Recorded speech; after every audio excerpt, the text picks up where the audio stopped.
Dans ce monde, plusieurs espèces différentes parcourent la planète, chacune avec ses propres forces et capacités spéciales, et puis il y a des humains comme Lett, qui sont pratiquement inutiles.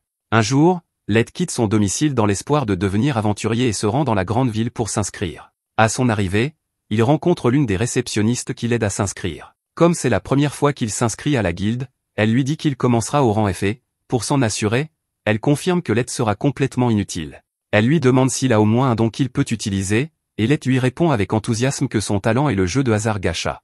La réceptionniste reste figée un instant, pensant avoir mal entendu, mais c'est bien ce qu'il vient de dire. Lett a la capacité d'invoquer une roue gacha, et en appuyant dessus, il obtient à chaque fois un objet aléatoire. Il veut lui faire une démonstration, alors il appuie sur le bouton et l'objet qu'il reçoit est une fourchette tordue. Bon, écoutons-le, c'était probablement juste un coup de chance, alors il réessaie, mais cette fois-ci, il n'obtient que de la nourriture. Et ce n'est même pas de la bonne. La réceptionniste soupire et dit poliment à Lett qu'il ne sortira jamais du rang F avec un tel pouvoir. Lett lui demande s'il y a un travail qu'il peut accepter en tant que membre du rang F, et elle le dirige vers le tableau d'affichage où tous les emplois disponibles sont affichés. Mais en plus d'être inutile, il n'est jamais allé à l'école, donc il ne sait pas lire. La réceptionniste comprend sa situation, alors elle sort une liste et dit à Lett que les meilleures options pour lui pour le moment sont les travaux de ramassage de bois, de transport de terre ou d'aménagement paysager, mais que le salaire est à peine supérieur au salaire minimum, donc il ne gagnera pas beaucoup. Lett répond qu'il sera heureux de le faire. Plus tard dans la journée, il se met donc à faire autant de travail manuel que son petit corps peut supporter, et à la tombée de la nuit, il a à peine gagné assez d'argent pour couvrir ses frais d'hébergement. Cependant, alors qu'il marche dans la rue, un groupe d'hommes bêtes passe par là et repère immédiatement Lett comme une proie facile. Il le bouscule donc intentionnellement et lui vole son argent. Lett les supplie de le lui rendre, car sans cet argent, il va devoir passer la nuit dans la rue, mais les hommes bêtes s'en moquent, et franchement, tout le monde s'en moque aussi, car les humains normaux sont au bas de la hiérarchie des espèces, et personne n'est prêt à prendre sa défense. Lett s'assoit dans la boue tandis que tous les passants le traitent de bon à rien sans raison, jusqu'à ce que quelqu'un s'arrête pour lui venir en aide. Lett prend la main de la femme, pensant qu'elle est une humaine comme lui, mais lorsqu'il se rend compte qu'il s'agit d'une elfe, il recule de peur, pensant qu'il va encore être victime d'abus. L'elfe lui dit qu'il n'a pas à s'inquiéter et, pour le prouver, elle s'agenouille dans la boue pour le serrer dans ses bras. Lett a du mal à croire qu'une elfe puisse traiter un humain comme lui avec autant de gentillesse, mais elle ne semble pas mentir, alors il décide de se laisser faire. Elle le présente aux autres membres de son groupe et lui explique qu'ils forment la Concorde des tribus, un groupe qui rassemble des membres des 9 races du monde entier dans le but d'éradiquer la discrimination entre les races. Le chef est un homme bête nommé Gourou, et l'elfe s'appelle Sacha. Il compte déjà des membres issus de la plupart des différentes races, il ne leur manque plus qu'un humain pour devenir leur 9e membre, et c'est pourquoi ils veulent demander à l'aide de rejoindre leur groupe. Tout cela semble bien sur le papier, mais parmi toutes les personnes qu'ils auraient pu choisir, ils ont vraiment dû choisir un garçon de 12 ans sans défense et sans pouvoir pour rejoindre leur groupe spécial. Au moins, cette fois-ci, il n'y a pas d'huile pour bébé. À partir de ce moment-là, chaque fois que Concorde part en mission, Lett les accompagne en tant que porteur de bagages, mais il est toujours aussi inutile qu'avant, car, moins de 10 minutes après le début de la mission, il est presque tué d'un seul coup par un monstre serpent géant. Heureusement, Drago et Sacha parviennent à le sauver avant qu'il ne lui arrive malheur, mais Sacha lui dit qu'il doit vraiment se ressaisir, car c'est l'un des donjons les plus dangereux au monde et que tout ce qui s'y trouve peut littéralement le tuer. Il doit donc veiller à rester près de l'équipe. Lett s'excuse pour son erreur, mais Sacha ne veut pas qu'il se sente trop mal, alors elle lui demande simplement de s'approcher pour qu'elle puisse vérifier s'il est blessé ou non. Pendant qu'elle s'occupe de Lett, les autres s'approchent et se moquent de Sacha qui ne rate jamais une occasion de dorloter Lett. Ils ont terminé ici, alors le groupe continue à s'enfoncer dans le donjon avec Lett au centre afin qu'il ne lui arrive rien de mal, mais lorsqu'ils arrivent à une partie étroite du chemin, Gourou dit que ce serait un bon endroit pour s'arrêter. Lett suppose qu'il veut dire qu'il souhaite faire une pause, alors il pose son sac et commence à préparer du thé pour tout le monde, mais Drago lui dit que ce n'est pas nécessaire, car ils sont en fait là pour l'exclure du groupe. Lett n'en croit pas ses oreilles, il leur demande s'il s'agit d'une blague, mais littéralement tous les membres du groupe, y compris Sacha qui était si gentil avec lui il y a une minute, changent soudainement d'attitude et traitent Lett d'humain laid, stupide et bon à rien. Lett ne comprend pas ce qui se passe, alors il lui explique tous qu'ils ont fait semblant de l'aimer pendant tout ce temps, et que toute cette histoire de vouloir se débarrasser de la discrimination, c'était un mensonge éhonté. En fait, ce sont parmi les personnes les plus racistes que vous puissiez rencontrer, et il meurt d'envie de se débarrasser de Lett depuis le jour où il les a rejoints. Si tel est le cas, Lett demande alors pourquoi ils ont pris la peine de lui demander de les rejoindre, et Gourou lui répond qu'il ne s'intéressait à lui qu'à cause de son talent. Lett ne comprend pas ce qu'il veut dire, car son talent de gacha est aussi inutile que possible, mais même si c'est vrai, il est similaire à celui du maestro, et les supérieurs du Concorde voulaient voir si le talent de Let allait évoluer vers quelque chose d'utile, alors on leur a demandé d'être gentils avec lui jusqu'à ce moment-là, même s'ils n'en avaient pas envie. Cependant, ses supérieurs ont récemment décidé que Let était une cause perdue, et le groupe n'a donc plus aucune raison de faire semblant de s'intéresser à lui. Let n'arrive pas à comprendre tout ce qu'ils viennent de dire, et le groupe se rend compte qu'il a peut-être laissé échapper trop d'informations, mais cela n'aura bientôt plus d'importance, car Let ne sortira pas vivant de ce donjon. Ses yeux s'écarquillent dès qu'il les entend dire cela, et une seconde plus tard, Guru utilise ses griffes pour lui lacérer le visage, lui faisant clairement comprendre qu'ils ont vraiment l'intention de le tuer.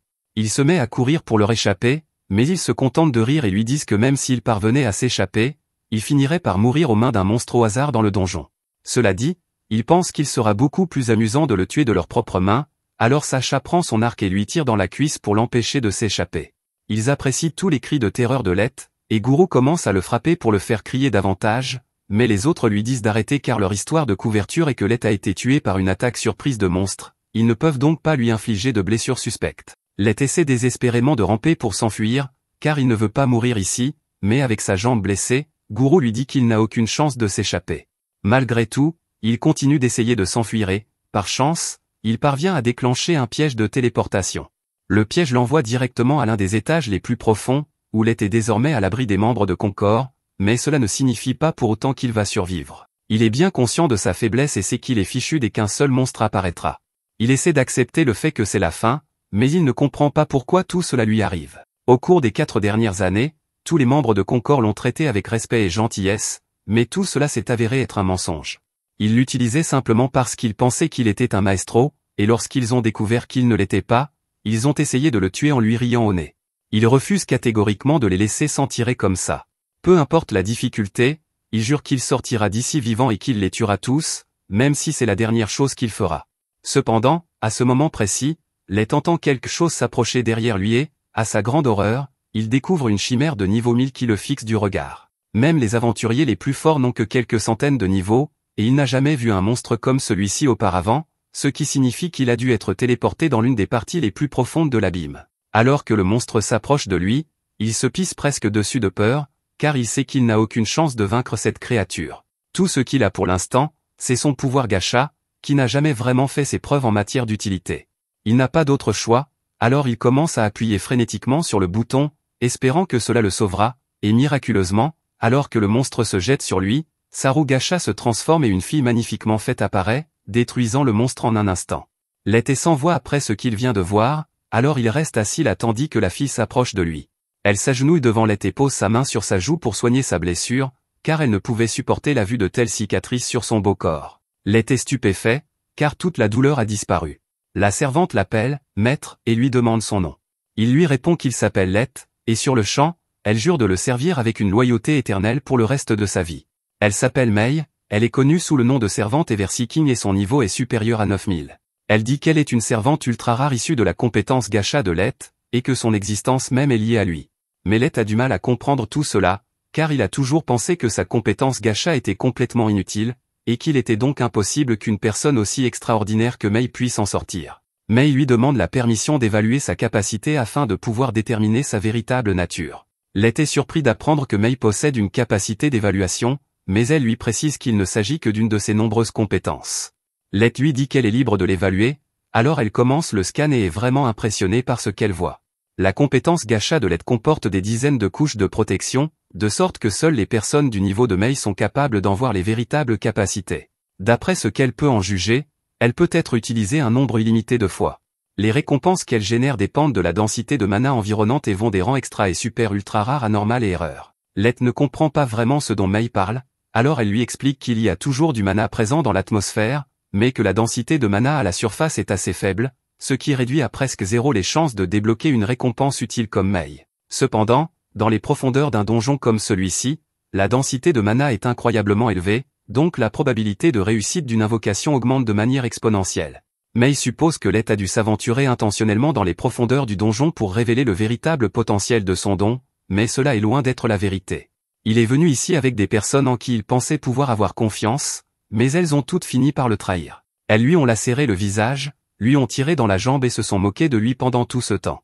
Tout ce que Let voulait, c'était offrir une vie meilleure à sa famille, mais ils ont essayé de le tuer simplement parce qu'il est humain. Il se met à crier qu'il ne leur pardonnera jamais tant qu'il vivra, mais Mei prend Lett dans ses bras pour le réconforter, car elle déteste le voir si triste. Elle sait qu'elle ne pourra jamais comprendre la souffrance que Lett a dû ressentir, mais elle sait comment le réconforter.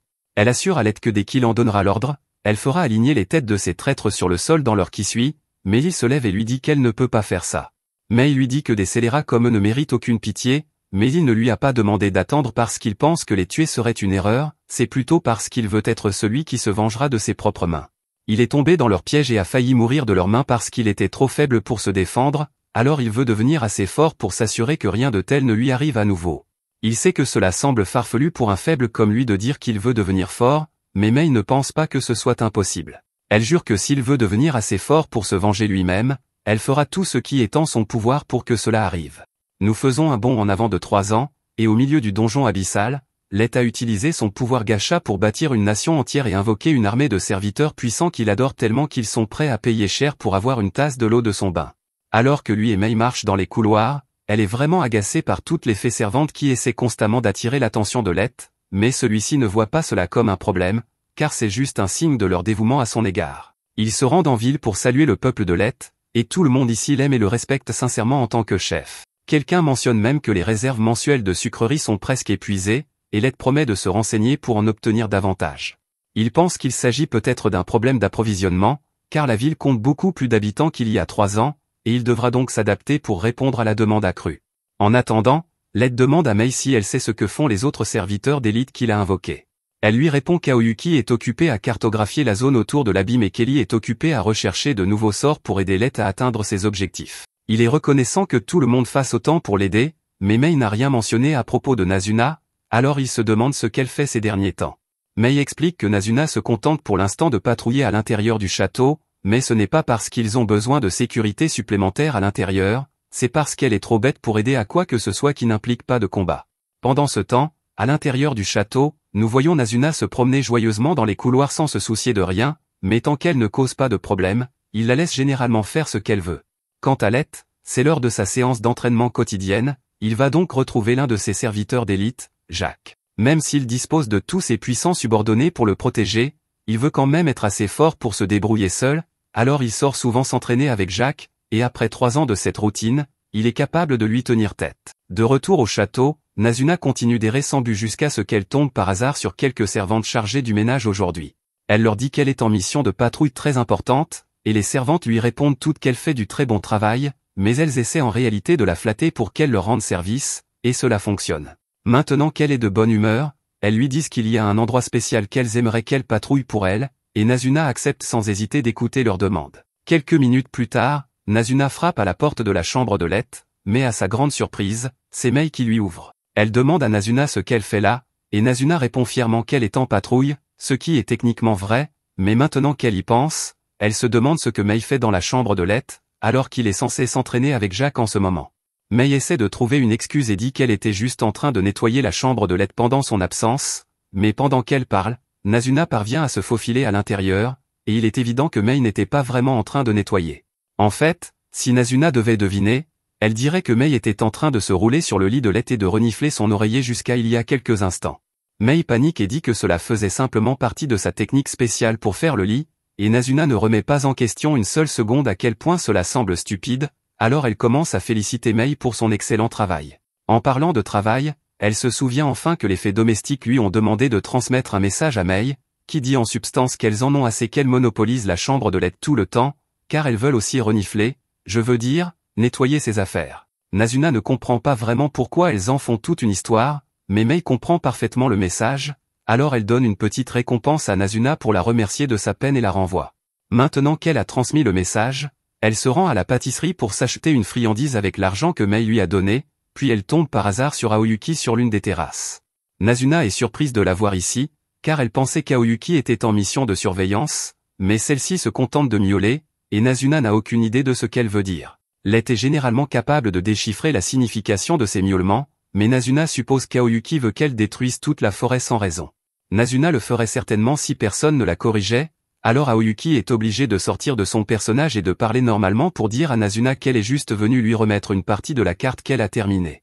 Nazuna rit et dit à Aoyuki qu'elle aurait dû le dire dès le début, Alors elle prend la carte et part continuer sa patrouille. Sa prochaine étape est la salle du trône, et après s'être assurée qu'il n'y a personne aux alentours, elle commence à serrer le trône de Lett dans ses bras, car elle ne l'a pas vu de toute la journée.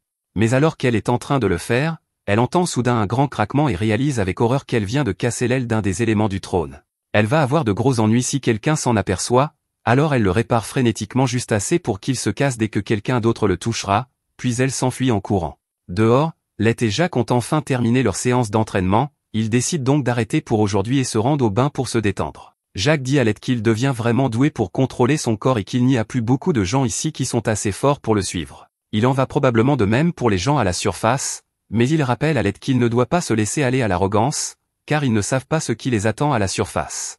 Lett répond qu'il comprend qu'il doit être prêt et promet de ne pas laisser son pouvoir lui monter à la tête afin de ne commettre aucune erreur le moment venu de se venger.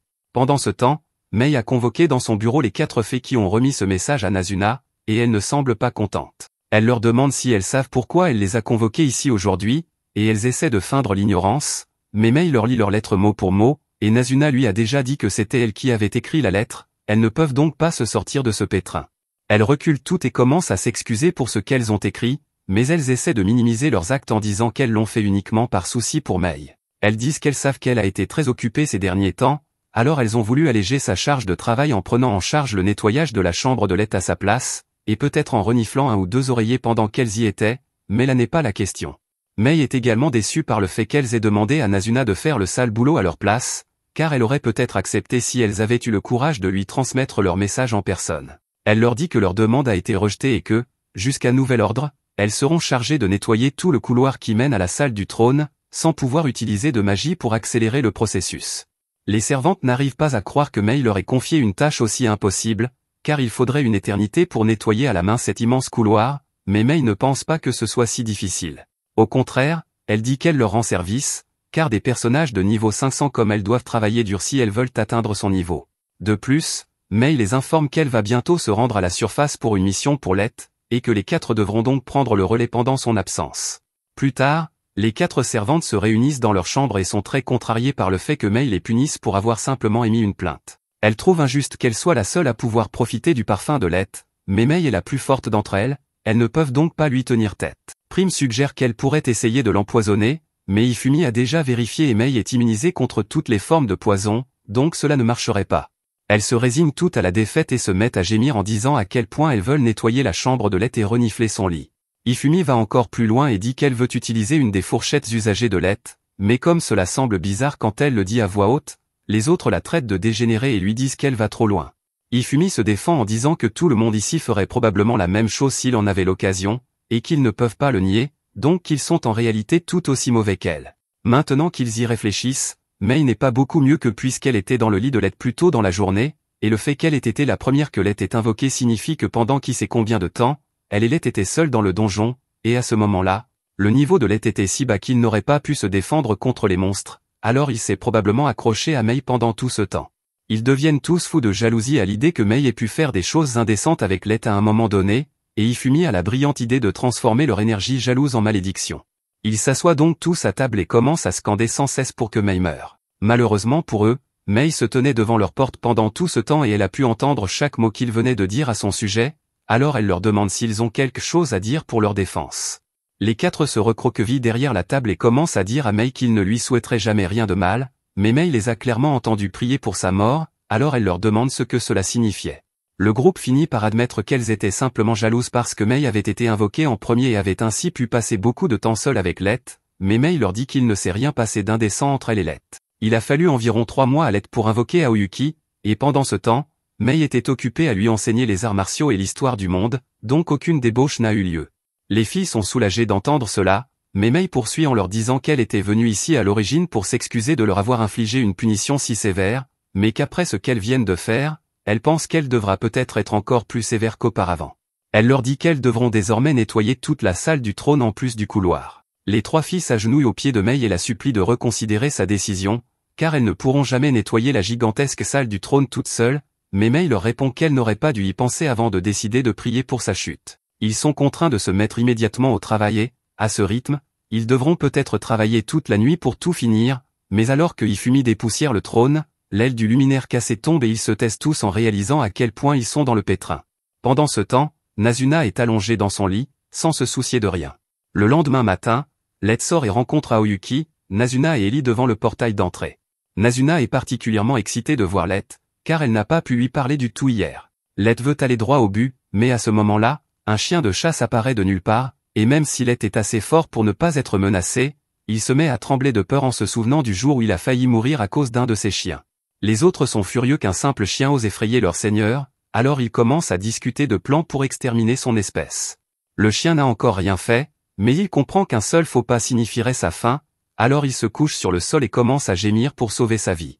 Light dit aux autres qu'il n'y a pas lieu de s'énerver autant, car il va bien, et il va même caresser le chien pour leur montrer qu'il ne le dérange pas. Il s'excuse auprès du chien de l'avoir effrayé, et s'il n'était pas intervenu, ils auraient en fait exterminé toute son espèce sans hésitation. Il demande à Light s'il y a une raison pour laquelle il leur a donné rendez-vous ici, et il répond que Mei lui a dit que tout était prêt pour la mission, et qu'ils peuvent enfin partir pour assouvir sa vengeance. Pendant ce temps, ailleurs dans le monde, Garou traverse une ville d'hommes-bêtes, et en tant que héros des bêtes, tout le monde ici le flatte. En fait, un type à l'arrière propose même de prostituer sa propre sœur, mais Garou n'est pas intéressé pour le moment. C'est alors qu'il aperçoit un pauvre humain fouillant les poubelles pour trouver quelque chose à manger, et ce gamin était loin de Garou, mais il décide de faire un détour juste pour pouvoir renverser l'enfant au sol et cracher sur son visage pour s'amuser. Ensuite, Garou et son équipe de larbins se dirigent vers une pièce privée afin de commencer à le lécher, figurativement, bien sûr. Ils lui disent qu'ils trouvent incroyable qu'il soit passé d'un pauvre enfant des taudis de bêtes à favori pour devenir le prochain chef. Même le chef actuel du village a reconnu sa puissance, alors il lui demande comment il a réussi à aller aussi loin. Garou se vante en disant qu'il utilise simplement son instinct pour choisir les meilleures missions pour lui-même, comme celle qu'il a prise il y a 3 ans. Il a été bien payé pour faire partie d'un groupe prétendument œuvrant pour l'unification des races, et tout ce qu'il avait à faire était de finir un humain soupçonné d'être un maître. Il n'a jamais vraiment confirmé si Light était mort ou non, mais vu sa faiblesse, il n'avait aucune chance de survivre tout seul là-bas, donc il pense qu'il est préférable d'oublier ce morveux. Cependant, un moment plus tard, Mei entre dans la pièce et s'enquiert de Light. Les larbins de Garou crient qu'elle n'a pas le droit de lui parler ainsi, mais Garou dit que ce n'est pas grave car il aimerait savoir de quoi elle veut lui parler. Mei explique qu'elle est une servante au service de leur Light, et elle invente une histoire, affirmant que Light est de sang noble et qu'elle l'a cherché partout sur le continent. Garou est sceptique puisque les personnes qui l'ont engagé pour cette mission ont fait une vérification approfondie des antécédents de Light, et Light lui-même n'a jamais rien mentionné concernant une quelconque noblesse. Mais Mei ressemble définitivement à une servante de riche noble, donc il voit là une bonne opportunité de se faire de l'argent. Il lui demande ce qu'elle lui veut, alors Mei dit qu'elle a récemment découvert que Light serait apparemment mort dans le donjon il y a 3 ans, et elle aimerait que Garou la conduise à son dernier emplacement connu pour qu'elle puisse lui rendre hommage. Elle propose même de le payer en or massif pour sa peine, mais les sens de Garou l'avertissent que toute cette histoire est un piège. Cela lui semble bien trop louche qu'elle soit prête à payer autant juste pour qu'il la guide dans le donjon. Cependant, puisque Mei a l'air d'une femme humaine ordinaire, Garou chasse ses inquiétudes car il est impossible qu'un humain puisse le battre. Il accepte de la conduire au dernier emplacement connu de Light, mais il dit qu'il ne fait pas ça pour l'argent, il fait ça parce que Light était un bon ami à lui, et il veut aider de toutes les manières possibles. Mei sait que tout ce qu'il vient de dire est complètement bidon, mais elle doit rester dans son rôle, alors elle le remercie. 1 mois plus tard, le groupe approche de l'endroit où Light a disparu. Cependant, Garou n'a pas l'intention de respecter les termes de l'accord, donc dès qu'ils arriveront sur place, il prévoit d'attaquer Mei et de la laisser mourir de la même manière que Light. Une fois arrivé à l'endroit, Mei tombe à genoux, désespéré à l'idée de l'impuissance que Light a dû ressentir à ce moment-là. Pendant ce temps, Garou tente de monter une histoire comme quoi Light s'est fait attaquer par un monstre et est tombé dans un piège de téléportation avant que quiconque puisse le sauver. Mais pendant qu'il parle, plusieurs de ces hommes commencent à bloquer la sortie pour que Mei ne puisse pas s'échapper une fois qu'ils attaqueront. Ils sont sur le point de lui sauter dessus, mais Mei dit soudain que si seulement elle avait été avec Light depuis le début, il n'aurait pas été trompé et trahi par de si viles raclures. Dès qu'il l'entend dire cela, Garou panique et recule car personne à part les autres membres du groupe et les supérieurs ne sait ce qui s'est vraiment passé ici. Il exige de savoir comment elle a découvert cela et l'accuse d'être un espion d'une des autres races. Mais Mei se sent insultée par cette déclaration, elle est et sera toujours une servante dédiée à servir leur Light de tout son être, et que Garou suggère qu'elle est autre chose est un crime punissable de mort. Garou sent une pression terrifiante émaner de Mei, et même si elle n'est qu'une humaine, son instinct lui dit de fuir cet endroit immédiatement. Cependant, alors que Mei était sur le point de perdre son calme et de tapisser le mur de sang d'homme-bête, Light apparaît et lui dit d'arrêter parce que Garou est sa proie à lui. Garou et ses hommes sont stupéfaits, aucun d'eux n'avait entendu Light approcher.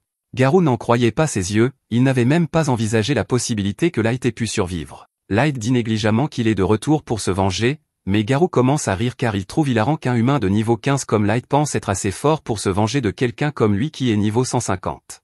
Garou ne sait pas comment Light a réussi à aller aussi loin, mais il est sûr que s'il tue Light et rapporte sa tête maintenant, il sera promu chef en un rien de temps. Light soupire et lui demande s'il ne va vraiment pas lui demander comment il a réussi à survivre avant de recourir à la violence, mais Garou suppose simplement que Light a eu de la chance et a été sauvé par Mei après avoir été téléporté, ce qui est en fait exactement ce qui s'est passé. Garou ordonne à ses hommes d'attaquer Light, alors deux se précipitent immédiatement pour frapper. Mais avant qu'ils ne puissent s'approcher trop, leurs têtes sont soudainement séparées de leur corps par Mei. Les hommes restants de Garou ne peuvent même pas suivre les mouvements de Mei, alors ils commencent à paniquer, mais Garou leur dit de se calmer car il est sûr que ce n'était qu'un coup de chance. Pendant ce temps, Light remercie Mei d'avoir pris l'initiative de le protéger, mais il dit qu'il peut se débrouiller tout seul à partir de maintenant, donc il veut juste qu'elle garde la sortie et s'assure que personne ne parte. Garou dit à ses hommes qu'il n'y a pas de quoi s'inquiéter car ils ne peuvent pas perdre face à une paire d'humains inférieurs, mais Light commence à en avoir marre d'entendre Garou continuer à dire à quel point il est meilleur que les humains alors qu'en réalité, c'est lui le faible ici.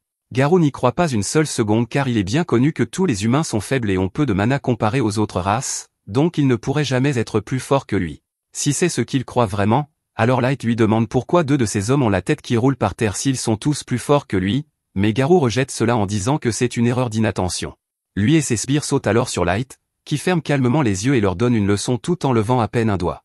Garou tombe au sol, les yeux exorbités, car il vient de recevoir un coup plus dur que jamais auparavant, et il n'a même pas pu le voir venir. Light se tient au-dessus de lui et lui demande si c'est vraiment le meilleur que lui et sa soi-disant race supérieure puissent accomplir, mais Garou ne supporte pas que Light le regarde de haut, alors il décide d'utiliser son atout maître et fracasse un collier au sol, invoquant un fan rire de niveau 500 pour s'occuper de Light à sa place. Il crie fièrement que c'est la fin du chemin pour Light, mais Light lui dit que le niveau 500 est encore bien trop faible pour être un défi pour lui. Garou pense que Light a dû devenir fou de peur, il est impossible qu'il puisse vaincre un fan rire tout seul. Il lui dit de s'agenouiller et de supplier s'il veut une mort sans douleur. Light voit que la différence de puissance n'a pas encore été comprise, alors il pose son bâton et dit à Garou qu'il ne bougera pas de cet endroit, donc il est libre de le frapper avec sa meilleure attaque. Garou est toujours convaincu que Light doit bluffer, alors il charge le souffle de la bête hurlante de son fan rire et frappe Light avec assez d'énergie pour vaporiser une petite forteresse. Cependant, quand la poussière retombe, Light est toujours debout, indemne et immobile. Il trouve un peu gênant que Garou se soit vanté à propos d'une attaque qui n'a presque rien fait. Il trouve aussi bizarre que Garou continue d'appeler son invocation un fan rire alors qu'il est à peine assez fort pour être classé comme un bébé fan rire. Il sort alors une carte d'invocation et dit qu'il va montrer à Garou à quoi ressemble un vrai fan rire, juste avant d'invoquer un dieu loup. C'est un fan rire de niveau 9000 qui dépasse tout ce que Garou a jamais vu de sa vie, et après que Light lui ait ordonné de s'occuper de l'invocation de Garou, il souffle littéralement un peu d'air en direction du loup de Garou qui se retrouve soudainement gelé dans un bloc de glace.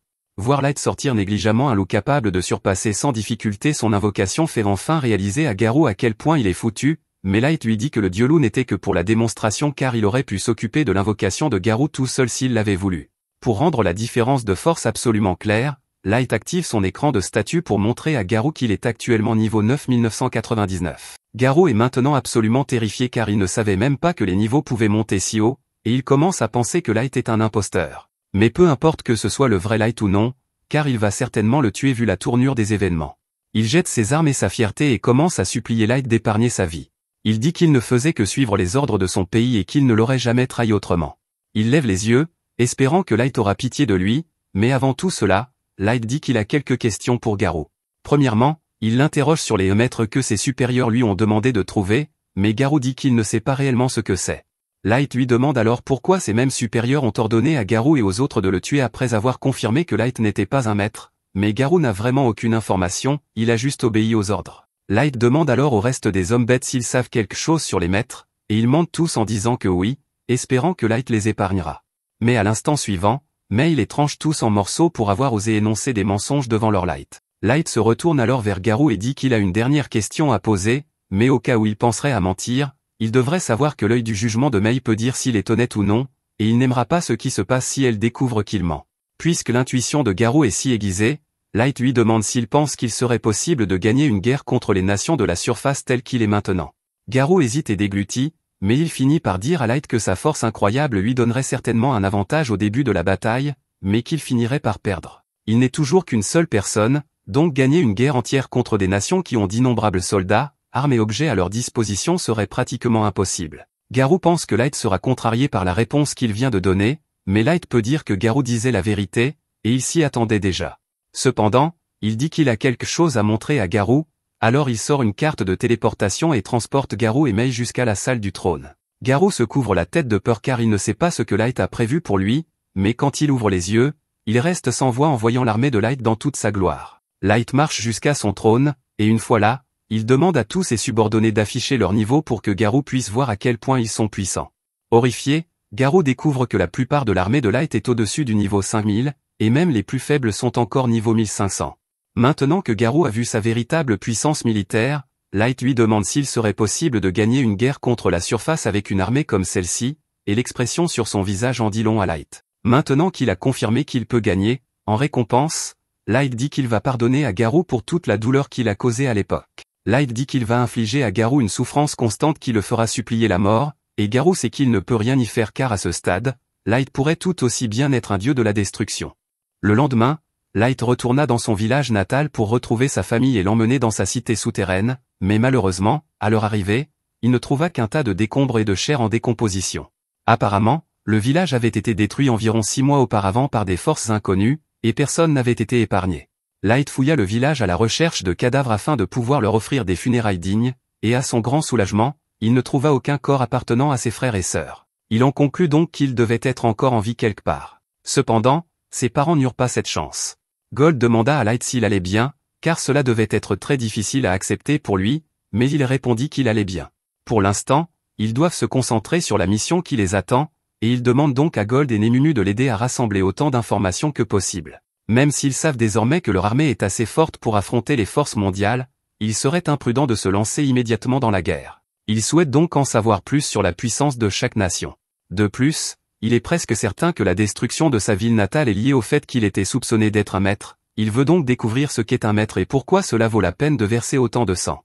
S'il découvre qu'il s'agit simplement d'une bande de riches salauds avides de pouvoir, il jure qu'il réduira le monde en cendres et qu'il forcera les responsables à avaler ses cendres. Gold comprend pourquoi Light est si en colère, mais il lui recommande de contrôler sa rage lorsqu'ils sont en présence d'autres personnes, car l'énergie qu'il dégage pourrait tuer instantanément une personne normale. Light s'excuse pour son écart et sort un objet appelé « Masque du Fou », afin de réprimer son énergie et de cacher son identité.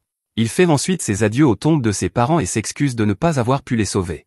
Lui, Nemunu et Gold s'envolent alors vers la ville de Daga, mais Nemunu est curieuse, car elle ne sait pas ce que Light compte faire une fois qu'ils seront arrivés. À ce moment-là, Gold dit à Nemunu qu'elle doit faire attention à la façon dont elle s'adresse à leur seigneur lorsqu'ils sont à la surface, et Light lui explique que le fait de l'appeler par son vrai nom alerterait les personnes derrière, Conquet. Il prévoit donc d'utiliser le nom, Dark, pendant leur mission. Nemunu dit qu'elle comprend, et quant à ce que Light prévoit de faire à Daga, il lui dit qu'il va s'inscrire comme aventurier sous le nom de Dark, et qu'à mesure qu'il gravira les échelons, il pourra recueillir de plus en plus d'informations auprès des gros bonnets de la guilde. Au bout d'un moment, Nemunu aperçoit la ville de Daga à l'horizon, et comme ils ne veulent pas attirer trop l'attention en arrivant par les airs, Light suggère d'atterrir dans la forêt et de finir le trajet à pied. Cependant, avec la magnifique armure de Gold, ils vont forcément se faire remarquer. Alors que les 3 compagnons traversent la forêt, ils tombent sur un marchand humain en train de se faire voler par un groupe de nains. Ils auraient préféré rester cachés jusqu'à leur arrivée en ville, mais l'armure de Gold est dotée d'animations scintillantes intégrées, et les bandits le remarquent immédiatement. Ils essaient alors de le voler lui aussi, mais cela ne se passe pas très bien pour eux, et les nains se retrouvent tous ligotés au milieu de la route. Les 2 humains sont extrêmement reconnaissants d'avoir été sauvés, et ils proposent à Light et aux autres de les conduire en ville en signe de gratitude. En chemin, le fils de l'homme raconte à quel point Gold est incroyable, car il n'avait jamais vu quelqu'un vaincre des nains aussi facilement auparavant. L'homme suppose qu'ils doivent être un groupe d'aventuriers célèbres, mais Light lui répond qu'ils ne sont en fait même pas encore enregistrés. L'homme est choqué d'entendre cela, mais il leur dit que s'ils veulent vraiment s'enregistrer comme aventuriers, Daga est l'endroit idéal, car c'est l'une des plus grandes guildes de la région, et elle se trouve juste à la frontière entre les royaumes des elfes, des nains et des humains. Un nombre important d'humains s'y rassemble, ce qui en fait l'une des villes les plus accueillantes pour l'humanité. Il a même réussi à y ouvrir un hôtel humain assez prospère, et il invite Light et les autres à y séjourner s'ils ont besoin d'un endroit où loger. Peu après, ils arrivent à Daga, et Light et les autres demandent à Cornell de les déposer à l'entrée de la ville, car ils veulent faire le reste du chemin à pied. Pour Gold et Nemunu, c'est la première fois qu'ils voient une ville en surface, et ils remarquent qu'il y a beaucoup de magasins qui vendent des armures et des armes, mais Light leur explique que c'est simplement parce qu'il y a beaucoup d'aventuriers ici. Sans oublier que le royaume des nains est tout proche et que ces derniers sont spécialisés dans la forge, il est donc normal qu'ils vendent leurs produits ici. Une fois le groupe arrivé à la guilde, Némumu remarque que tous les humains semblent se disperser dès qu'une personne d'une autre race passe à proximité, et là étant déduit que les humains sont également maltraités dans la ville, même si cela n'est pas immédiatement évident. Il se dirige vers la réception pour s'inscrire et, comme d'habitude, il doit commencer au rang F. Light va donc devoir accomplir quelques quêtes pour augmenter son rang plus tard, mais avant cela, ils doivent trouver un endroit où séjourner. Light se souvient que Cornell a mentionné qu'il possédait un hôtel, alors lui et les autres décident de s'y rendre. Cornell est surpris de revoir Light et lui demande ce qu'il peut faire pour lui.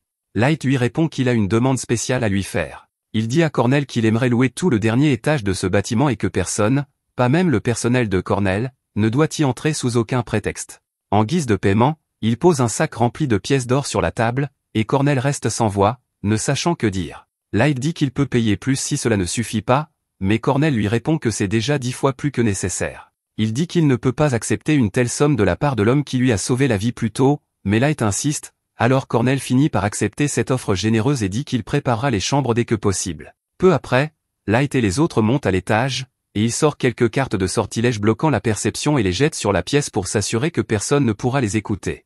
Il peut enfin se détendre sans avoir à s'inquiéter que quelqu'un l'espionne, alors il tire une chaise et s'assoit pour se reposer. Pendant que Light est assis, Némumu prend la parole et lui dit que même si elle est consciente qu'il est très puissant et qu'il a choisi de devenir aventurier ici pour recueillir des informations, il y a toujours un risque qu'il soit blessé à la surface, et qu'elle pense donc qu'il serait plus sûr pour Light de retourner dans la cité souterraine et de les laisser s'occuper des choses ici tout seul. Light est quelqu'un de gentil, mais ce que Némumu vient de suggérer revient en gros à essayer de l'écarter de son propre plan de vengeance, ce qui le met extrêmement en colère, car elle dit en substance qu'elle le trouve trop incompétent pour y parvenir. Némumu se rend immédiatement compte qu'elle a fait une gaffe, alors elle supplie Light de lui pardonner son insolence, mais il est trop tard. Il semble prêt à tuer Némumu pour ce qu'elle a dit, et Gold sent que la tension monte, alors il rit et dit à Light que Némumu ne comprend tout simplement pas l'attrait de la vengeance. Il lui explique que Light veut se venger de ses propres mains, sans intermédiaire, et que c'est une noble cause à laquelle il faut tendre. En entendant les plaisanteries légères de Gold, Light se rend compte qu'il est peut-être allé trop loin, alors il se calme et s'excuse auprès de Némumu d'avoir laissé ses émotions prendre le dessus, car il sait qu'elle n'a dit cela que par souci pour sa sécurité. Mais Némumu reconnaît que c'est de sa faute si elle a dépassé les bornes avec ses commentaires, alors elle le supplie de lui permettre de lui jurer à nouveau allégeance. Light ne pense vraiment pas que ce soit nécessaire, mais il accepte quand même de la laisser faire. Némumu soulève alors doucement son pied et l'embrasse. Dans ce monde, un baiser sur le pied est la plus grande marque de respect que l'on puisse témoigner à un chef, mais Light n'a jamais vraiment apprécié cette coutume, surtout qu'il trouvait très gênant que tous ses subordonnés lui baisent les pieds les uns après les autres lorsqu'il les a convoqués pour la première fois. Même Gold reconnaît que c'est un peu bizarre, d'autant plus que Némumu semble y prendre beaucoup trop de plaisir. Le lendemain matin, Light et les autres se dirigent vers le donjon, et alors qu'ils traversent la ville, beaucoup de gens commencent à les dévisager, car Gold est plus bling bling qu'un rappeur de SoundCloud et Némumu est vraiment très joli. Quant à Light, la seule chose qu'il trouve à dire, c'est qu'il a l'air bizarre avec ce masque, mais comme cela correspond bien à son personnage sombre, cela ne le dérange pas. Il y a une longue file d'attente pour entrer dans le donjon, mais Gold remarque qu'il ne semble y avoir aucun elfe. Light lui explique que c'est parce que les elfes et les nains sont actuellement en conflit pour savoir à qui appartient ce donjon, et qu'ils ont donc tendance à s'éviter. Némumu félicite Light d'avoir toujours la réponse parfaite à toutes les questions, et il apprécie le compliment, mais il lui demande si elle a vraiment besoin de se tenir si près de lui tout le temps, car sa poitrine lui écrase l'arrière de la tête. Elle lui répond que son travail consiste à assurer sa sécurité à tout moment, et qu'elle doit donc être aussi proche que possible de lui. Avant que Light n'ait le temps de protester, il remarque que 3 personnes ont doublé la file d'attente. Le plus petit est probablement un serviteur, et le deuxième semble être quelqu'un ayant reçu un entraînement modéré, mais quant au type devant, Light peut voir que tous ses mouvements sont vifs et précis, même avec l'arme encombrante qu'il porte sur le dos. C'est sans aucun doute un combattant chevronné, et quelques-uns des autres humains ont trop peur pour l'affronter, car il risquerait d'être abattu pour avoir osé lui parler. Cependant, Light n'a pas à s'inquiéter de cela, alors il affronte l'elfe et lui dit qu'il est impoli de passer devant tout le monde comme ça. L'elfe se met en colère lorsqu'il se rend compte qu'un humain ose lui parler, alors il saisit son épée, mais l'aîné qui l'accompagne lui dit que cela ne vaut pas la peine de faire tout ce tapage pour une chose pareille, alors le guerrier accepte de retourner à la fin de la file d'attente. Cependant, en passant devant Light, il l'avertit qu'il fera en sorte qu'il regrette de lui avoir manqué de respect. Une fois l'elfe parti, les autres humains dans la file félicitent Light d'avoir tenu tête à ce tyran, et les enfants de tout à l'heure viennent le remercier personnellement, car il n'avait pas eu le courage de le faire. Light leur dit qu'il n'y a pas lieu de le remercier, car il n'a agi que dans son propre intérêt, mais ils lui sont tout de même reconnaissants. À ce moment-là, l'un des enfants prend la parole et demande à Gold si son armure est vraiment en or, car tout le monde ici est curieux, mais avant que Gold ne puisse répondre, Nemumu leur dit qu'aucune partie de l'armure de Gold n'est en réalité en or, sinon elle serait trop fragile pour offrir une quelconque protection. L'enfant s'apprête alors à demander si Gold la porte uniquement pour attirer l'attention, mais ses amis l'en empêchent, car ce serait une question impolie. Cependant, Gold explique qu'il la porte effectivement pour attirer l'attention, car il n'y a pas de meilleure couleur pour représenter l'exemple brillant qu'il donne en tant que chevalier. Les enfants demandent à Light et aux autres si c'est la première fois qu'ils se rendent dans le donjon, et Light le confirme, mais il leur demande comment ils l'ont deviné. Les enfants expliquent que cet étage est assez vaste, donc les aventuriers doivent souvent camper à l'intérieur, mais le groupe de Light n'a pas apporté de matériel de camping, ils en ont donc déduit qu'ils n'étaient jamais venus ici auparavant. À ce moment-là, le garde appelle le groupe suivant à entrer, alors les enfants disent au revoir et courent ensemble dans le donjon. Pendant ce temps, Light et les autres se demandent s'ils devraient commencer à transporter de faux bagages, car même s'ils ont tout ce dont ils ont besoin dans une boîte à objets, ils ne voudraient pas que les gens les prennent pour des débutants. Peu de temps après, c'est leur tour d'entrer dans le donjon, et c'est la première fois que Light pénètre dans un donjon autre que l'abîme. Les donjons sont remplis de mana qui devient plus puissant à mesure que l'on s'enfonce dans leur profondeur, ce qui conduit souvent à la création de monstres et de pièges. L'intérieur d'un donjon est donc pratiquement un monde à part entière. Une fois arrivé au premier étage, Light jette un sort de dissimulation sur tout le groupe afin que les ennemis ne puissent pas les repérer, puis ils s'envolent tous vers le deuxième étage. Pendant ce temps, l'elfe de tout à l'heure est occupé à passer sa colère sur un groupe d'orques, car il n'arrive pas à croire qu'un humain ait osé lui parler de cette manière. Il s'appelle Quito et prétend être un héros légendaire du royaume des elfes, avec le sang d'un maître coulant dans ses veines, ce qui lui vaut le respect. Il affirme que cela ne serait jamais arrivé si son niveau n'était pas si bas, mais Yanni lui répond qu'un niveau de 1500 c'est déjà bien supérieur au niveau maximum habituel pour les elfes. Quito rétorque que cela ne suffit pas, car il a besoin d'une puissance suffisante pour anéantir tous les imbéciles qui se sont moqués de lui. Yanni lui dit qu'il le comprend, car lui aussi veut se venger des idiots qui ont refusé de reconnaître ses recherches et l'ont exilé, et qu'il serait donc ravi d'utiliser ses recherches pour aider Quito à monter encore plus de niveau. Pendant ce temps, Light et les autres sont déjà arrivés au troisième étage et viennent de venir à bout d'une grande horde d'orques. Light suggère qu'ils devraient commencer à rentrer maintenant, car ils ont déjà obtenu suffisamment de preuves pour la guilde, et ce combat l'a laissé assez sale, il veut donc prendre un bain. Dès que Nemumu entend cela, elle propose de laver chaque centimètre carré du corps de Light à leur retour, mais il ne répond pas. Sur le chemin du retour, Light et les autres croisent les enfants qu'ils ont rencontrés plus tôt, ils descendent donc pour les rejoindre, mais soudain, ils entendent beaucoup de bruit provenant de la forêt, et des dizaines de loups en sortent en courant. Les enfants disent à Light qu'ils doivent battre en retraite car ils ne pourront pas combattre les loups, mais Light leur répond qu'ils n'ont pas à s'inquiéter pour les loups, car une menace encore plus grande les attend, une mante géante à 4 pattes. Les enfants n'en croient pas leurs yeux, car l'espèce des monstres mantes était censée avoir été exterminée il y a 10 ans, et ils ne peuvent en aucun cas s'en occuper seuls. Le chef demande à Mia d'essayer de frapper la mante avec un peu de magie pour la distraire, mais il sait que cela ne suffira pas.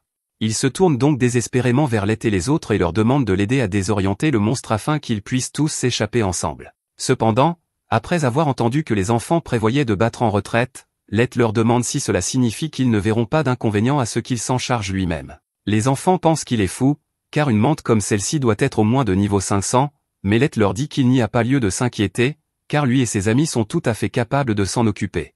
Gold s'avance pour lui asséner le premier coup, et à sa grande surprise, la mante est capable de bloquer plusieurs de ses attaques sans subir beaucoup de dégâts, ses griffes doivent donc être plus solides qu'il ne le pensait.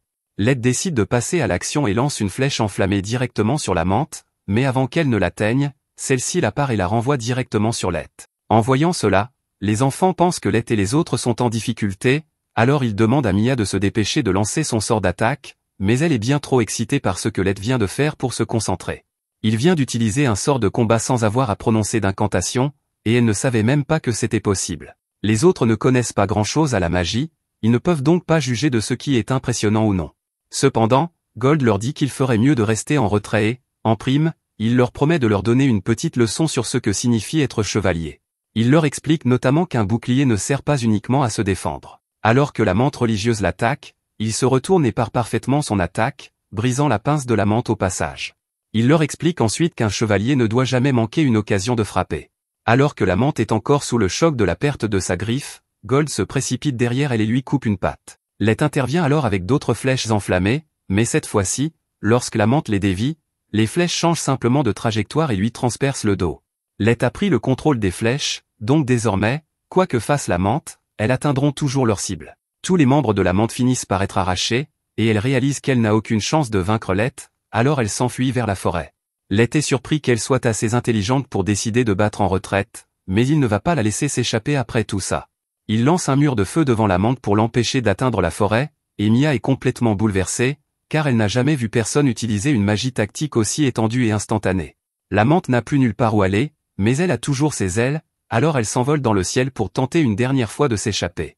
Cependant, avant qu'elle ne puisse s'enfuir, Nemunu saute à sa poursuite et la découpe en morceaux dans les airs. Après son retour au sol, Gold lui dit qu'elle a fait une erreur, ce qui l'énerve car elle pensait avoir fait exactement ce que Let voulait en détruisant la menthe, mais Gold lui fait remarquer qu'elle a également détruit toutes les parties de valeur, et qu'il leur est désormais impossible de vendre quoi que ce soit à leur retour en ville. Nemunu réalise rapidement qu'elle a vraiment tout gâché, alors elle commence immédiatement à supplier Let de lui pardonner, mais il lui dit que ce n'est pas grave. Pendant ce temps, les enfants se tiennent tous à l'écart, se demandant s'ils ont vraiment vu un humain vaincre une menthe quadrisite ou s'ils ont tout halluciné.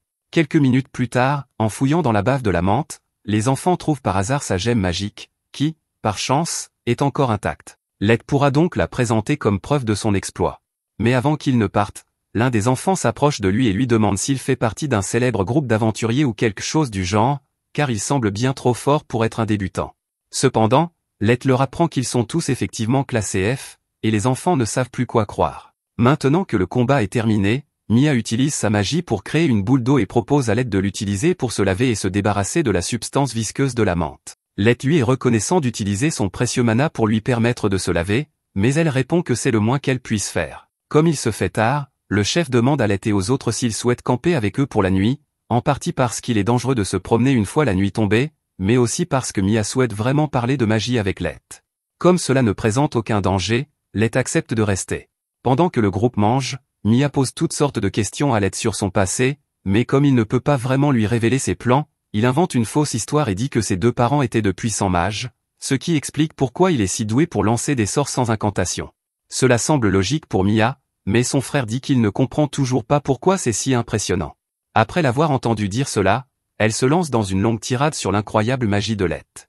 Il existe 3 grandes catégories de magie, la magie de combat, qui peut être utilisée sur une seule cible, la magie tactique, qui affecte une large zone, comme le pare-feu utilisé précédemment par Let, et enfin, la magie stratégique, qui a le potentiel d'affecter le monde à l'échelle globale. Elle permet notamment de créer des tremblements de terre ou des chutes de météorites, mais nécessite généralement qu'un groupe de mages d'élite réunissent leur mana et récitent des incantations pour y parvenir. Pour les autres races, lancer des sorts avancés est facile, mais les humains, en revanche, sont rarement capables d'accomplir une telle chose. C'est pourquoi elle était si étonnée qu'un humain comme Let puisse réaliser un tel exploit. Le frère de Mia ne comprend toujours pas grand-chose à la magie, mais d'après ce que Mia lui a dit, il se rend compte que Let doit être vraiment incroyable. Cependant, il dit à Mia de se féliciter elle aussi, car sa magie était suffisamment bonne pour lui valoir d'être recommandée à l'académie de magie par le Dachi. Cela attire l'attention de Let, qui demande s'ils font référence à celle qui est en charge de la nation formée conjointement par les 9 races, la principauté des 9. Mia le confirme, et Gold reconnaît qu'elle doit être une magicienne talentueuse pour avoir été reconnue par la principauté. Le frère de Mia est d'accord, mais malheureusement, leurs 2 parents sont morts d'une épidémie, elle n'a donc pas pu se permettre d'aller à l'académie, et ils ont été obligés de créer un groupe d'aventuriers avec 2 de leurs amis d'enfance, Jinra et Wardy, juste pour pouvoir survivre. À l'heure actuelle, leur objectif est de gagner suffisamment d'argent en explorant des donjons pour envoyer Mia à l'académie, mais Mia dit qu'elle est heureuse de passer du temps avec eux, et qu'ils n'ont donc pas besoin de se surmener pour elle. Son frère lui assure qu'il ne fera rien d'imprudent, et voir Mia et son frère parler ainsi rappelle beaucoup à Let le temps qu'il passait avec sa petite sœur. À ce moment-là, Mia et son frère demandent à Let pourquoi il a décidé de devenir aventurier. Il invente alors une histoire et leur raconte que ses parents sont morts dans un incendie et qu'il a été gravement brûlé, et qu'il cherche donc une potion magique pour se soigner. Cela semble vraiment difficile, et personne ne sait plus quoi dire. Jinra n'aime pas cette tension, alors il se lève et demande si Gold et Nemunu sortent ensemble. Nemunu se met immédiatement sur la défensive et répond qu'elle ne sortirait jamais avec quelqu'un comme Gold, tandis que Gold, beaucoup plus calme, dit qu'il n'est pas intéressé par une femme aussi immature que Nemunu. Pendant que les deux se disputent, ailleurs dans le donjon, Kito est occupé à tuer des orques afin d'obtenir les échantillons dont Yanni a besoin pour son expérience visant à dépasser les limites imposées à chaque race. Maintenant qu'il a suffisamment de matériel magique, il dit que tout ce dont il a besoin, c'est d'un cobaye humain, et Kito sait exactement qui il veut traquer pour l'expérience. Quelque temps plus tard, Let se rend à la guilde pour échanger sa dernière récolte de pierres magiques. Une foule importante se forme autour de lui, car personne n'a jamais vu quelqu'un revenir avec autant de gemmes magiques. Après avoir vaincu la menthe, Let et les autres se sont fait un nom dans la ville, et les gens appellent désormais leur groupe Black Matley. Les réceptionnistes ont commencé à les traiter beaucoup mieux ces derniers temps, et Let est heureux de recevoir toute cette attention, car c'était son objectif depuis le début. Alors que lui et les autres se dirigent vers le donjon, un homme sur la route l'interpelle soudainement, et Nemunu se met immédiatement sur la défensive, mais l'homme dit qu'il ne cherche pas à causer des problèmes. Il dit s'appeler Sullivan et que son ami est Gilbert. Ils ont entendu dire que Let et son groupe avaient réussi à vaincre une menthe quadrisite et à atteindre le 5e étage, alors quand il l'a vu passer, il a tenu à lui parler. À ce moment-là, le reste du groupe de Gilbert et Sullivan leur dit qu'il est temps d'entrer dans le donjon, alors ils disent au revoir à Let et se dirigent à l'intérieur. Let trouve ça cool de donner de l'espoir aux autres humains de la ville, mais il y a plein d'autres races qui sont jalouses de son pouvoir et pensent qu'il est un imposteur. Il s'attendait un peu à ce qu'il refuse d'accepter ses exploits, mais il va devoir les forcer à le reconnaître en leur montrant des résultats indéniables. Une fois dans le donjon, il annonce à Gold et Nemunu qu'il prévoit de redescendre au 5e étage aujourd'hui, mais avant cela, il aperçoit les enfants qu'il a rencontrés précédemment et décide d'aller les saluer. Mia et les autres sont surpris de voir Let, car cela fait longtemps qu'ils ne se sont pas croisés, mais le frère de Mia dit que c'est le moment idéal, car Mia a quelque chose à lui donner. Mia est un peu nerveuse au début, mais elle tend à Let un petit coquillage contenant une pommade qu'elle a fabriquée elle-même. Elle se souvient qu'il avait mentionné avoir de graves brûlures sur tout le corps, alors elle l'a préparé pour aider à soulager un peu la douleur. Let est très reconnaissant de ce geste gentil, même s'il se sent un peu coupable de lui avoir menti au sujet de ses brûlures. Pour se rattraper, il décide de lui rendre l'appareil et sort l'un de ses objets pour l'offrir à Mia. C'est un bracelet, et il est vraiment très joli, alors Mia hésite à accepter un cadeau aussi précieux. Let lui dit que son cadeau lui a vraiment fait chaud au cœur, et qu'il veut donc le lui offrir en guise de remerciement. Elle accepte le cadeau avec joie et dit à Let qu'elle le chérira pour toujours. Mais après le départ de Let et des autres, Nemunu lui demande s'il est sûr qu'il était judicieux de lui donner un objet de classe et cesse aussi facilement. Ce bracelet était un bracelet à souhait et, selon la volonté de celui qui le porte, il peut réaliser un petit miracle. Let a donc pensé que ce serait un excellent cadeau pour quelqu'un comme Mia. Peu de temps après, ils arrivent au 5e étage, qui est entièrement recouvert de neige. Cela joue en leur faveur, car la neige leur sert d'excellente couverture. Let dit donc à Gold et Nemunu qu'ils sont chargés de traquer Yanis pendant son absence, puis il active un objet de téléportation qui le renvoie dans sa salle du trône, dans la cité souterraine. Là, il savoure une bonne tasse de thé et demande à son équipe où en sont les opérations de vengeance. Ellie lui répond qu'elle a presque tout préparé et qu'ils pourront passer à la phase suivante d'ici peu. Let est ravi de l'apprendre et dit à Ellie qu'elle est libre d'utiliser toutes les ressources nécessaires pour que tout se passe bien. En attendant, il demande à Mai de continuer à gérer les affaires ici, dans l'abîme, et à Oyuki de poursuivre ses missions de reconnaissance. À ce moment-là, Nizuna lui demande s'il y a quelque chose qu'il souhaite qu'elle fasse en attendant, et Let ne sait pas vraiment quoi répondre, car Nizuna est plutôt inutile pour tout ce qui ne concerne pas la lutte contre les monstres, mais il ne veut pas non plus la mettre à l'écart, alors il lui dit de rester en attente pour protéger la ville au cas où un méchant puissant ferait son apparition. Cela lui suffit, et elle jure que personne ne passera devant elle pendant qu'elle monte la garde. Let est impatient que son plan se mette en œuvre, car il veut savourer l'expression misérable sur le visage de Sacha lorsqu'il la confrontera. Pendant ce temps, ailleurs dans le donjon, Gilbert et Sullivan avaient installé leur campement et montaient la garde pendant que les autres membres de leur groupe dormaient. À un moment donné, Sullivan a dû aller faire pipi, alors il s'est éloigné un instant dans la forêt, mais à son retour, il a vu la tête décapitée de Gilbert gisant sur le sol, avec Quito debout au-dessus de lui. Les deux autres ont également été tués dans leur sommeil, et Quito explique clairement qu'il agit ainsi par pure haine envers l'espèce humaine dans son ensemble. Sullivan est furieux de ce que Quito a fait, mais il est assez intelligent pour savoir qu'il n'a aucune chance contre lui. Il lance donc une bombe fumigène et se met à courir pour pouvoir retourner à la guilde et rapporter ce qui s'est passé. Il pense avoir de bonnes chances de s'échapper, car la plupart des sorts magiques sont inutiles si l'on ne sait pas où se trouve son adversaire. Cependant, il est soudainement frappé dans le dos par quelque chose, et lorsqu'il lève les yeux, il voit Quito chevauchant un hoverboard magique. Il est ensuite assommé un instant plus tard par Yannick, qui reproche à Quito d'avoir tué tous les humains alors qu'il avait clairement demandé de les capturer vivants. Quito ne voit pas où est le problème, car cela n'a aucune importance s'il a tué quelques humbles humains, et ce n'est pas comme si Yannick se souciait vraiment de leur vie. Mais il a besoin d'autant de cobayes que possible, car ses recherches sont actuellement instables, et Sullivan est voué à mourir des effets secondaires bien avant que Yannick ne les perfectionne. Ils doivent donc trouver d'autres cobayes humains. Peu après, à la surface, Nemunu se dispute avec la réceptionniste de la guilde pour essayer d'obtenir une promotion pour Light. Mais bien que la réceptionniste soit consciente de la force de Light, Elle a déjà fait une exception en le promouvant récemment durant FO-Randé, et trop peu de temps s'est écoulé pour qu'elle envisage une autre exception. Elle lui dit toutefois que s'il accomplit à nouveau quelque chose d'extraordinaire, la guilde n'aura d'autre choix que de le promouvoir. Light décide donc de tenter sa chance. Après avoir fouillé les environs toute la journée, il trouve un tract mentionnant un tueur d'aventuriers inconnus. Traquer ce tueur devrait être un exploit suffisant, il décide donc de se lancer à sa poursuite. Cependant, il n'a aucune piste à suivre, ce qui rend la tâche difficile. Gold lui suggère d'utiliser son pouvoir gacha pour obtenir une carte qui l'aidera à retrouver le tueur, mais Light lui répond que les cartes qu'il obtient sont complètement aléatoires, et que les chances qu'il reçoive une carte de pistage sont donc très minces. Dans ce cas, Nemunu demande s'il ne devrait pas retourner dans l'abîme pour trouver quelqu'un qui aurait des compétences plus adaptées à la traque, ce qui semble être une bonne idée, mais cela prendrait trop de temps, et il ne veut pas perdre trop de temps à attraper le tueur. Celui-ci semble cibler exclusivement les humains, et il ne veut pas laisser cela impuni. À ce moment-là, les trois sentent une faille spatiale s'ouvrir dans la pièce, ce qui signifie que quelque chose est sur le point d'apparaître. Ils se mettent donc en formation de combat et attendent de voir ce que c'est. Cependant, à la surprise de Light, lorsque le portail s'ouvre, il voit Mia tomber du portail, inconsciente, et après l'avoir rattrapée, le bracelet miracle qu'il lui a donné se brise en deux. Light n'a aucune idée de ce qui lui est arrivé, mais il sait que cela doit être grave. Il la porte donc jusqu'à son lit et, ce faisant, l'entend marmonner qu'elle doit se dépêcher de lui dire quelque chose. Il jette un sort de guérison sur Mia pour l'aider à se remettre, mais elle n'est toujours pas en état de parler. Light s'excuse, mais il va devoir fouiller un peu dans son esprit. Il lui jette un puissant sortilège mental et, ce faisant, il voit un flashback de Mia et du reste de son groupe rencontrant un deuxième groupe d'aventuriers. Le deuxième groupe les a avertis de faire attention, car on a signalé la présence d'un tueur d'aventuriers dans les environs, et cet homme ne s'en prendrait qu'aux humains. Les enfants en avaient entendu parler, mais ils pensaient qu'il s'agissait simplement d'un monstre solitaire. Cependant, maintenant qu'ils y réfléchissent, un monstre ne s'attaquerait pas spécifiquement aux humains.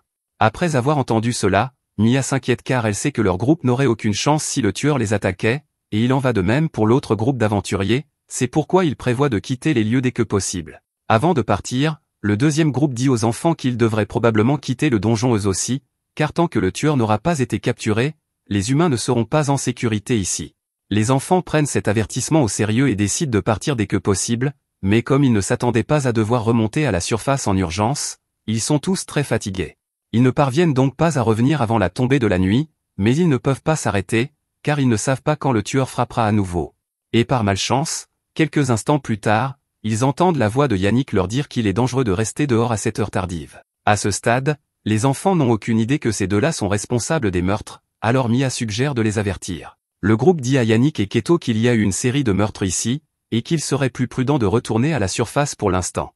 Keto et Yannick les remercient pour cette information précieuse, et au début, les enfants sont soulagés, pensant que cela signifie qu'ils sont juste des aventuriers normaux comme eux. Mais Yannick commence alors à dire qu'il aurait aimé faire plus d'efforts pour dissimuler son attaque et celle de Keto, car la nouvelle s'est répandue et tous les aventuriers humains ont compris et évitent désormais le donjon. Dès qu'ils l'entendent dire cela, les enfants sont glacés d'effroi en réalisant que les tueurs qui les inquiétaient tant sont les personnes qui se trouvent juste devant eux, et Keto semble vraiment apprécier l'expression de terreur pure sur leur visage. Les enfants sont tous terrifiés, mais ils savent qu'ils n'ont aucune chance de s'en sortir tous, même s'ils s'enfuient. Les trois garçons sortent donc leurs armes et disent à Mia de s'enfuir pendant qu'ils lui font gagner du temps. Keto se sent insulté que de simples humains puissent penser avoir une chance contre lui. Alors que le frère de Mia se précipite vers lui, il lui tranche la poitrine sans hésiter. Il fait de même avec les deux autres, et bien qu'ils ne soient pas encore morts, leurs blessures sont si graves qu'ils sont pratiquement à l'article de la mort. Malgré cela, ils se remettent debout et crient à Mia de s'enfuir pendant qu'il se précipite sur Keto, ce qui le met encore plus en colère, alors il décide de les tuer sans hésiter. Yannick lui crie dessus, car il ne pourra plus utiliser ces deux-là comme cobayes maintenant qu'ils sont morts. Cependant, Keto lui dit de se taire, car il n'était pas question de les laisser vivre alors qu'il lui manquait de respect, se battant pour leur vie et tout ça, donc Yannick devrait toujours pouvoir mener à bien ses expériences. Yannick admet qu'un magicien est particulièrement précieux en tant que sujet de recherche, mais il dit que ces garçons auraient pu être tout aussi précieux, alors Keto promet de ne plus tuer d'autres cobayes à partir de maintenant. Mais avant que Yannick ne commence ses expériences sur Mia, Keto prévoit de lui faire subir des choses terribles juste pour s'amuser, et même Yannick ne veut pas être impliqué dans cette débauche, alors il rappelle simplement à Keto de s'assurer que Mia ne meurt pas et se détourne. Mia est terrifiée alors que Keto la domine avec des intentions malveillantes, mais avant qu'il ne puisse faire quoi que ce soit, son frère se remet soudainement sur pied et crie à Mia de s'enfuir. Yannick est étonné qu'il ait réussi à s'accrocher à la vie malgré ses blessures graves, et c'est le genre de ténacité dont il a besoin chez un sujet d'expérience, alors il dit à Keto de s'assurer de capturer le garçon vivant à tout prix. Son corps est sur le point de lâcher, mais cela n'a aucune importance pour lui à présent, car la seule chose qui compte pour lui est de s'assurer que Mia s'enfuit. Il lui répète de s'enfuir, et même si elle ne veut pas abandonner son frère, elle sait que c'est sa seule chance, car Keto est actuellement distrait. Elle se retourne donc et se met à courir. Dès que Keto se rend compte qu'elle s'enfuit, il se prépare à la poursuivre, mais Elio tente de le frapper. Même s'il n'a aucune chance de blesser Keto, cela suffit à le distraire et à gagner quelques secondes supplémentaires pour Mia. Keto veut vraiment tuer le frère de Mia et en finir, mais Yannick lui rappelle qu'il a besoin du garçon vivant et qu'il ne doit donc pas lui infliger de blessures mortelles. Pendant ce temps, Elio marmonne tout seul, essayant de trouver un moyen de gagner le plus de temps possible pour permettre à Mia de s'échapper, et il repense à la leçon que Gold lui a apprise lors de leur première rencontre. Gold lui a dit qu'il était normal de penser qu'une épée sert à attaquer et qu'un bouclier sert à se défendre, mais que le combat repose sur la créativité et l'habileté, et qu'il faut donc être capable de surprendre son adversaire si l'on veut gagner. Elio met cette leçon en pratique et lance son épée sur Keto. Keto suppose qu'il s'agit d'une attaque, il se penche donc en arrière pour esquiver la lame, mais pendant qu'il ne fait pas attention, Elio se rapproche et le frappe à la mâchoire avec son bouclier, renversant Keto. C'est le mieux qu'Elio puisse faire, mais il est très fier de lui, car même s'il va mourir ici, il a au moins réussi à porter un coup net à Keto. Keto n'arrive pas à croire qu'un simple humain ait réussi à le toucher, et il se sent tellement humilié et enragé qu'il ignore complètement la demande de Yannick de laisser Elio en vie et utilise son épée pour lui transpercer l'abdomen d'un coup de lance lumineux.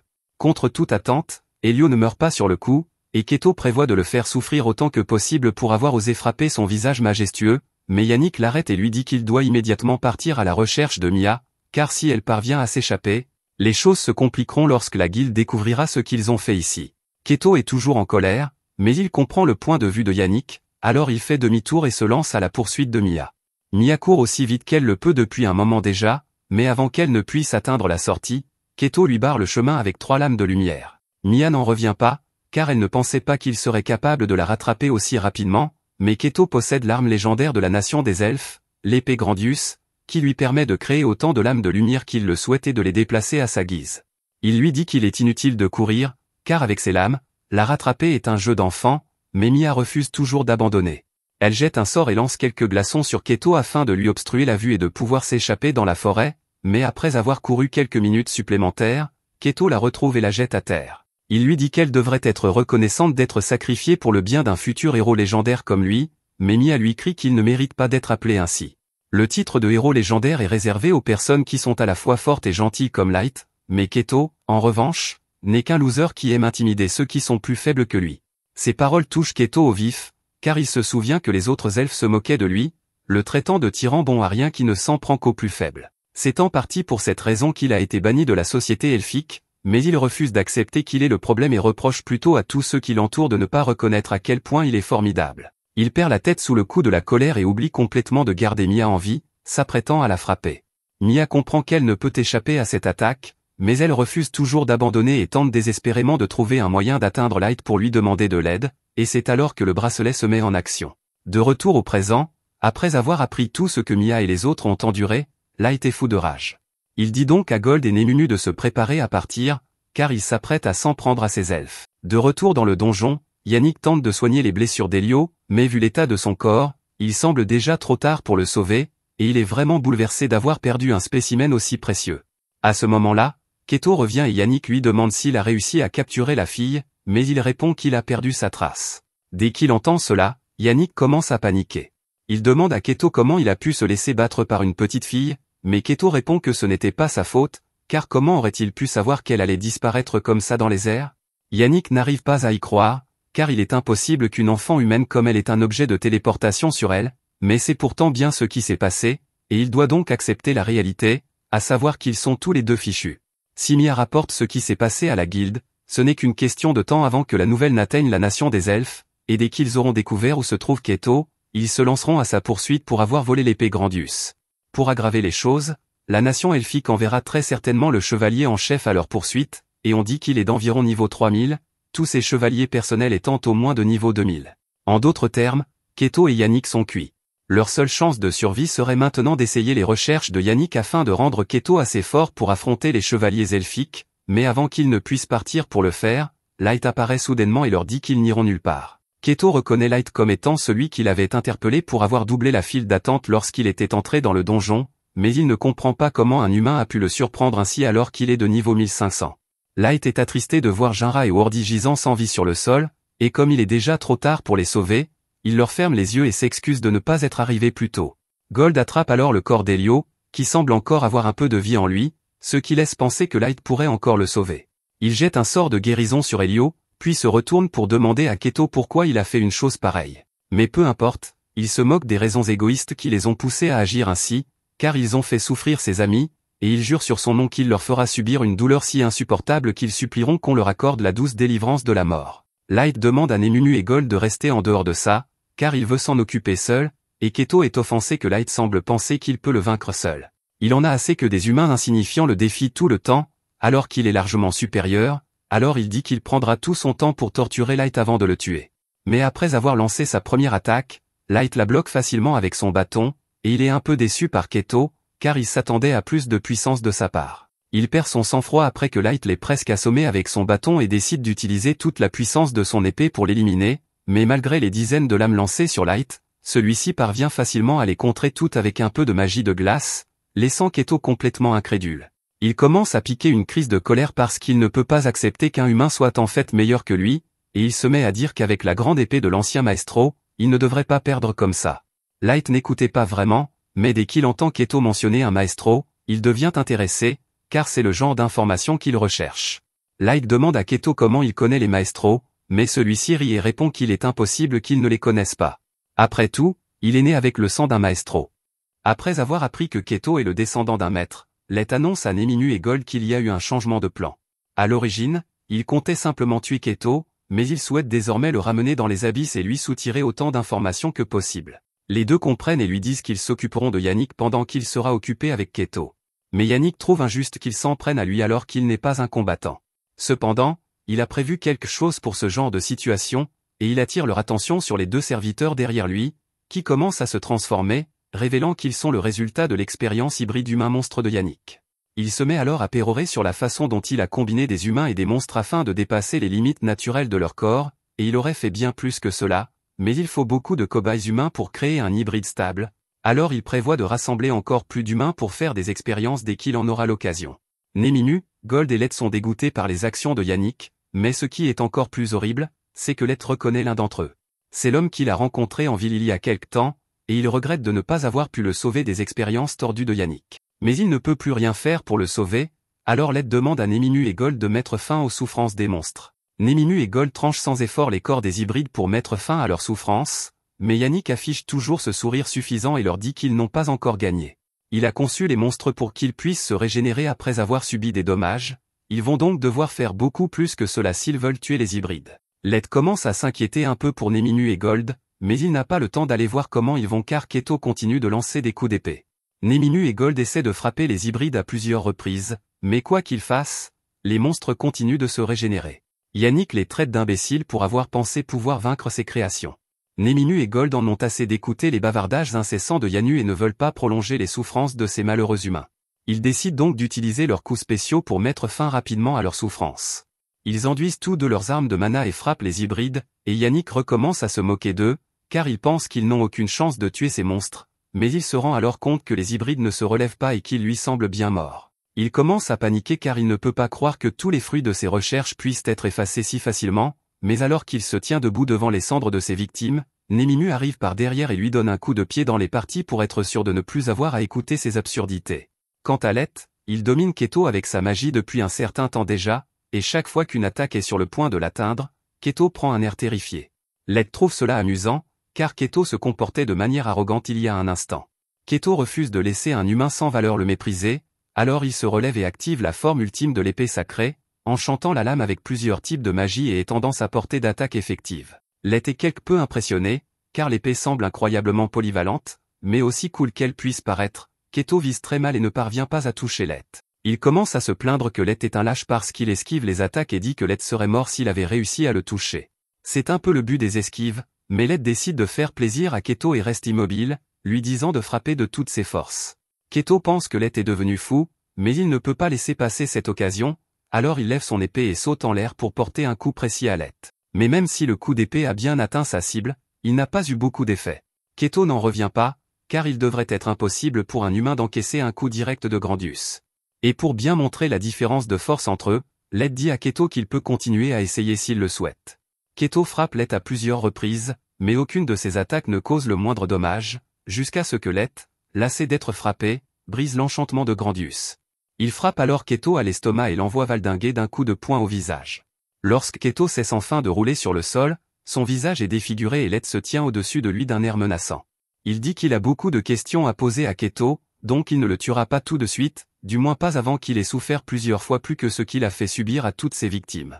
Keto comprend que Lett ne bluffe pas et qu'il n'a aucun moyen de se sortir de cette situation, alors il se résout à supplier pour avoir la vie sauve.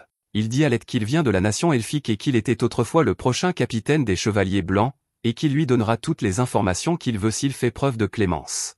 Keto a l'air vraiment pathétique à ce moment-là, et la vue de son visage énerve vraiment Lett, car il se disait auparavant un héros légendaire, mais il abandonne si facilement. Un héros est censé se battre jusqu'au bout pour ce en quoi il croit, même lorsque les chances ne sont pas en sa faveur, mais aussi arrogant soit-il, Keto n'a même pas pu le faire. Au contraire, Elio, Jinra et Wordy sont les véritables héros ici, car ils ont tenu tête à Keto et Yannick pour protéger Mera, même s'ils savaient qu'ils n'avaient aucune chance. Lett s'excuse auprès des cadavres de Jinra et Wordy de ne pas avoir pu les sauver, mais il dit qu'il fera tout ce qui est en son pouvoir pour s'assurer qu'Elio survive, alors ils vont immédiatement retourner dans l'abîme. À ce moment-là, Keto prend la parole et demande ce qui va lui arriver. Lett répond qu'il va le ramener chez lui avec Yannick, car il a beaucoup de questions auxquelles il souhaite obtenir des réponses. Quelques instants plus tard, Lett active son sort de téléportation, et lorsque Keto et Yannick ouvrent les yeux, ils sont stupéfaits de se retrouver dans un endroit complètement différent. Yannick n'arrive pas à croire ce qui vient de se passer, alors il demande à Lett où il se trouve actuellement, et celui-ci lui répond qu'ils sont dans la partie la plus profonde du donjon des abysses. Yannick est choqué d'apprendre qu'ils ont été envoyés du donjon de Dega jusqu'au donjon des abysses, mais il ne comprend pas pourquoi Lett les a amenés ici. Lett répond que c'est simplement là où il vit, mais Yannick et Keto refusent de croire qu'une personne puisse vouloir vivre dans le donjon le plus difficile au monde. Dès qu'ils ont dit cela, Nemimu commence à piétiner le dos de Yannick pour avoir osé insinuer que Lett mentait, et quelques instants plus tard, les autres arrivent pour voir ce qui se passe. Ils sont ravis que Lett soit revenu leur rendre visite, mais ils se demandent pourquoi il a amené ces affreux elfes avec lui.